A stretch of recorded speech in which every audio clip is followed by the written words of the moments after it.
Imagine se os prédios de escritórios da Faria Lima tivessem um térreo assim. Ou se os novos prédios de uso misto na Rebouças levassem essa vida para a calçada. Pois é, estamos no Tatuapé, o bairro mais desenvolvido da Zona Leste de São Paulo. Aqui é o edifício Crona, aquele lá é o Geon, ambos com comércios no térreo, algo ainda raro nas torres corporativas de São Paulo. E é justamente aqui que está nascendo o chamado Eixo Platina, que pretende ser o centro financeiro, comercial, administrativo da ZL. Uma espécie de Paulista ou Faria Lima aqui da região. Vamos conhecer um pouquinho mais desse projeto que tem a ambição de mudar a cara da ZL.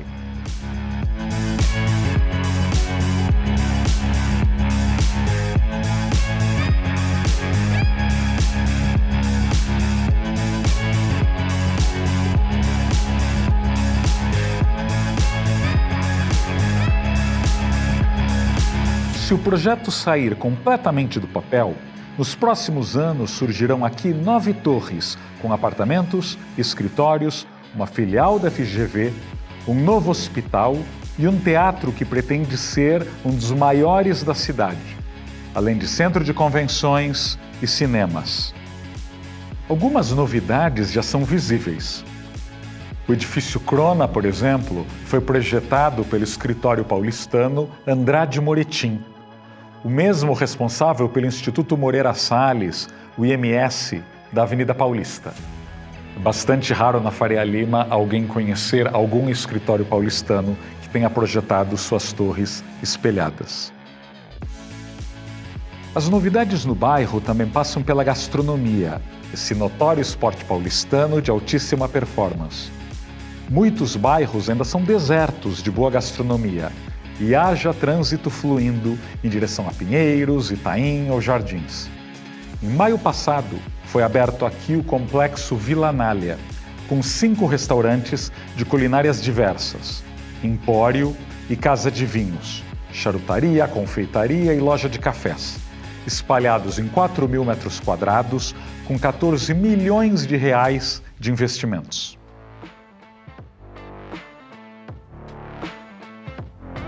Apesar do enriquecimento do Tatuapé e do seu Jardim Anália Franco, a região ainda não se livrou totalmente da maldição dos bairros dormitório de São Paulo. Uma boa parte de seus moradores ainda tem que viajar diariamente para o centro, para Paulista, para Faria Lima, para trabalhar ou estudar. Há mais de 2 milhões de deslocamentos diários de moradores da Zona Leste para outras regiões da cidade. Para isso, ajudam a congestionar a Radial Leste, metrô e trens.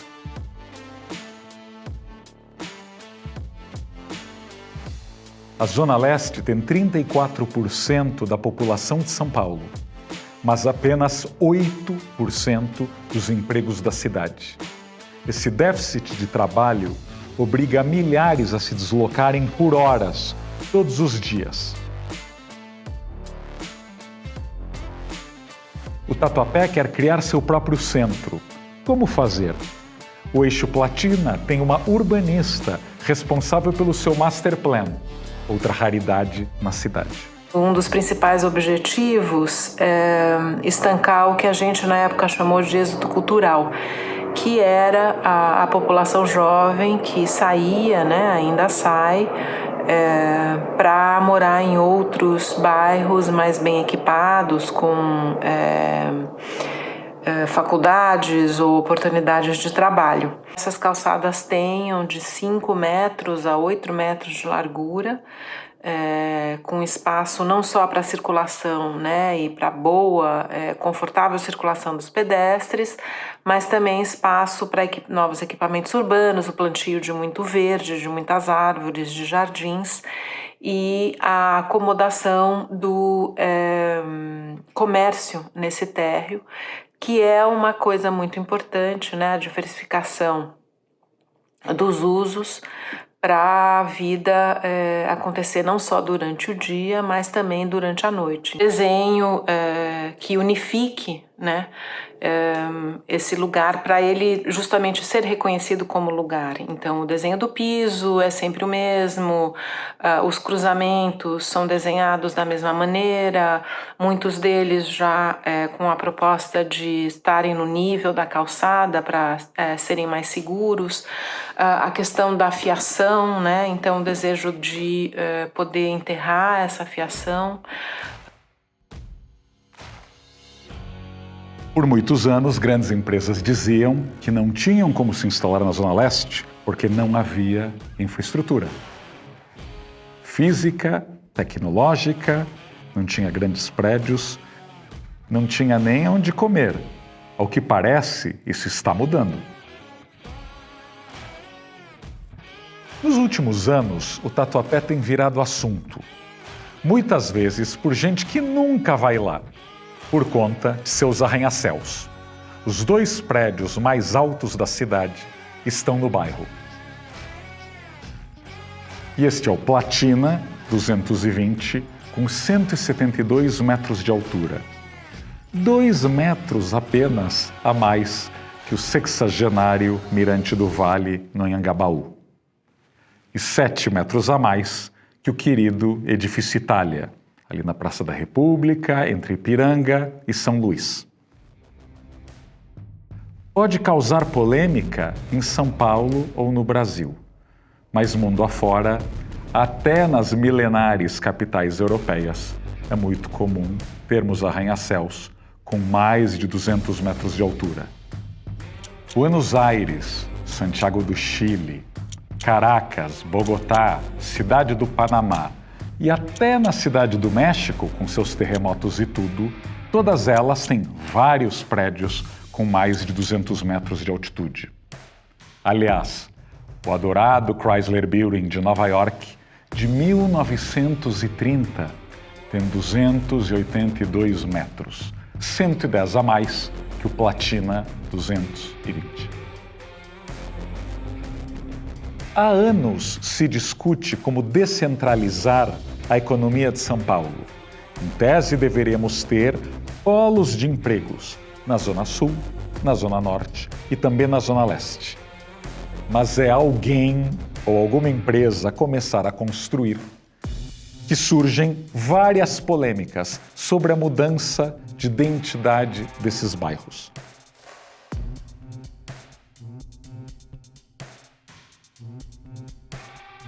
São Paulo tem polêmicas que dizem muito sobre nossas prioridades.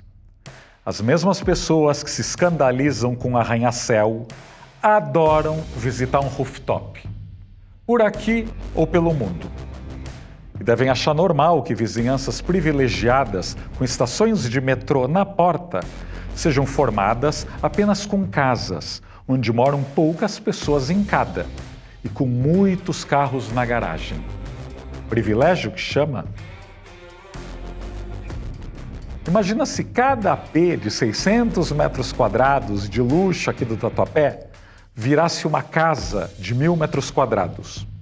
Teremos um bairro inteiro com poucas casas para poucos moradores. Jardim Anália Franco começou a virar assunto quando surgiram nas décadas de 90 e 2000 torres residenciais altíssimas, com apartamentos de 400, 500 metros quadrados para alta renda emergente da região. Apesar da arquitetura ser tão genérica e sem graça quanto os congêneres do Morumbi ou da Vila Nova Conceição, essa oferta local de luxo impediu mais uma migração para mansões e condomínios fechados, no estilo Alphaville. Era a primeira tentativa de se evitar um êxodo do bairro. Como acontece em muitas outras áreas de São Paulo, a pessoa prospera, enriquece e deixa suas raízes para trás. O desafio continua. Com a mudança da concentração de empregos para o setor sudoeste da cidade de São Paulo há alguns anos atrás, essa mudança acabou afastando muito mais a oferta de empregos da Zona Leste, o que aumentou cada vez mais os deslocamentos e o espraiamento da cidade, né? Isso se reflete também na educação. Então, muitos jovens, como eu, tive que sair do bairro para estudar em outros lugares, no meu caso, na Vila Mariana. Então, o jovem ele acaba ainda também tendo esse êxodo, porque a grande oferta de universidades e de empregos ainda está do outro lado da cidade. Você tem a construção dos primeiros empreendimentos de alto padrão cerca de 40 anos atrás, lá no comecinho dos anos 80. Porque grupos de amigos e familiares, eles começaram a se reunir para construir esses prédios de alto padrão a preço de custo. Então, a partir daí, começou a se ter a primeira infraestrutura para esse tipo de pessoa no bairro. E, consequentemente, evitou o primeiro êxodo das pessoas que se enriqueciam na região e acabavam saindo. A incorporadora que está desenvolvendo este Platina, a Porte, patrocinou, anos atrás, ainda na gestão do prefeito Fernando Haddad, a troca do muro que isolava o Parque Serete por um gradil. A frequência no parque triplicou depois que o muro foi substituído.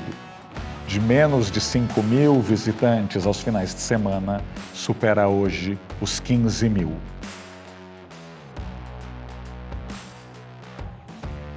E agora acaba de patrocinar a reforma da Praça Barão de Itaqui, com mobiliário urbano e com outras melhorias, inclusive no verde. Quem sabe a ideia inspira outras construtoras que fazem dezenas de prédios na Zona Oeste, mas que ninguém lembra de alguma melhoria urbana que elas tenham patrocinado. Até a prefeitura, quando cobra contrapartidas para novos shoppings e centros empresariais, acaba exigindo mais viadutos, pontes e passarelas, e nunca por espaços que melhorem a vida de quem não está apenas de passagem dentro de um carro.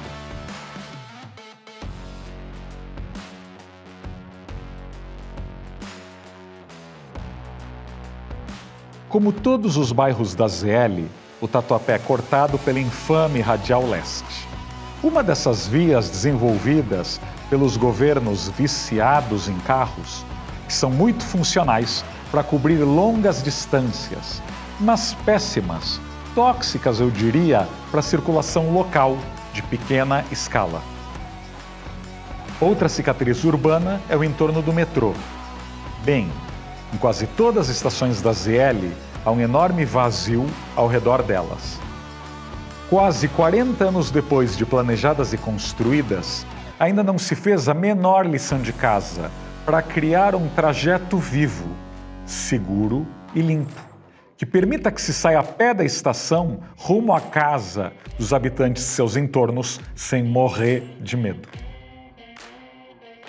Entre as melhorias ainda necessárias para esse novo Tatuapé, tem o retrofit, reformas e mudanças de muitos condomínios amuralhados no Tatuapé e mesmo de muitas casas com tanta grade muro alto que poderiam tentar devolver um pouco dos olhos na rua.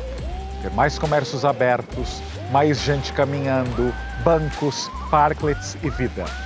Afinal, um lugar que fica vazio ou inseguro depois das 7 da noite não atrai as pessoas com mais energia e ambição da cidade.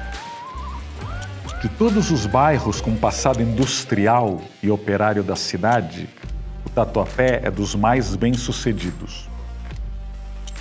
Por décadas, o Tatuapé abrigou as sedes de indústrias têxteis como Vicunha, Tabacou, Tapeçaria Chique, Tecelagem Santista, Santa Branca, a Filco e a fábrica de louça sanitária Celite. Ao contrário de outros bairros fabris, o fim das indústrias não representou decadência econômica.